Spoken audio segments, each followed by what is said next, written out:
Hello बच्चों, let's read the question. The question says a particle of charge minus q and mass m enters a uniform magnetic field B, perpendicular to inwards the paper. At P with a velocity v naught at an angle alpha leaves the field at Q with velocity v at an angle beta as shown in the figure. Then इस question का की concept electromagnetic induction हम जानते हैं force is equal to Q into V cross B होता है। तो यानी कि डायरेक्शन जो फोर्स का होगा वो V और B पे डिपेंड करेगा, लेकिन हम ध्यान रखें ये पॉजिटिव और निगेटिव वैल्यू पे चेंज करता रहता है। यानी कि पॉजिटिव वैल्यू में अगर प्लस के की तरफ जा रहा है तो निगेटिव चार्ज अगर हम लेंगे तो वो माइनस के की तरफ जाएगा।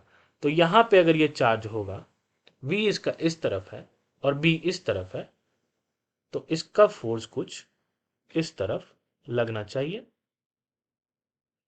हम इसे जोड़ दें तो ये फोर्स का हमारा डायरेक्शन हो गया और फोर्स हमारा इसी तरफ सेंट्रीपिटल फोर्स एक्ट करता रहेगा। अब इसी के अराउंड हमारा सर्कल बन जाएगा और ये कह सकते हैं कि जो चार्ज है वो हमारा यही पाथ ट्रेस करता हुआ चला जाएगा। तो हम इस एंगल को मानते हैं थीटा। ठीक है,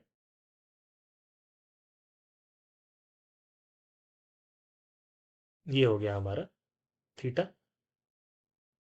तो हम जानते हैं कि बाहर का जो दो एंगल का सम होता है वो अंदर के एंगल के बराबर होता है।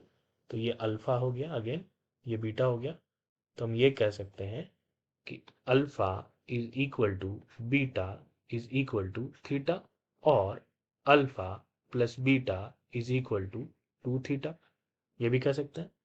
तो हम कहीं पे भी ये थीटा यूज करें या अल्फा यूज करें या बीटा यूज करें तो बात हमारा हमेशा बराबर रहेगा। तो हमारा ए नंबर ऑप्शन सही हो गया।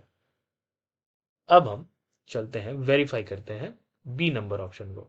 बी कह रहा है कि जो इनिशियल वेलोसिटी से गया वही फाइनल वेलोसिटी भी होगी। तो यस, ये ऑप्शन हमारा v is equal to v naught, because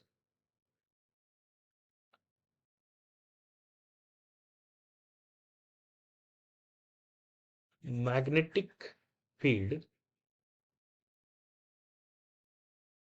just alters the direction of motion.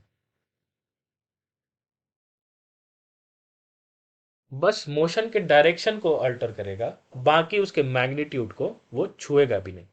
तो हमारा बी ऑप्शन भी सही हुआ। और हमसे पूछ रहा है पी और क्यू के बीच का डिस्टेंस।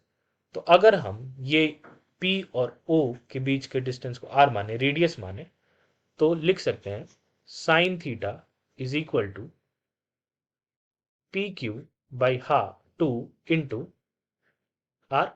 मैंने ये पी क्यू बाई टू इसीलिए लिया क्योंकि मैं बस इतना कंसिडर करना चाह रहा हूँ। या आप लिख सकते हैं अगर इसे z मान लो, which is equal to P Z by R. इसीलिए r इज इक्वल टू,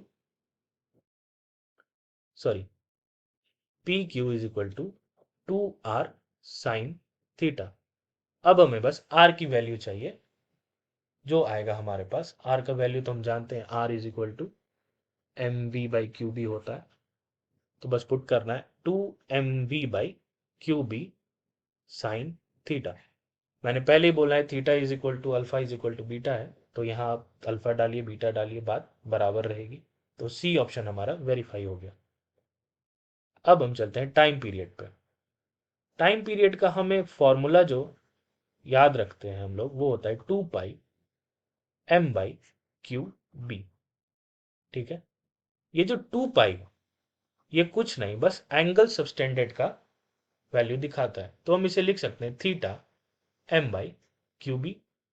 तो अब हम थीटा को लिखेंगे theta angle subtended inside the magnetic field.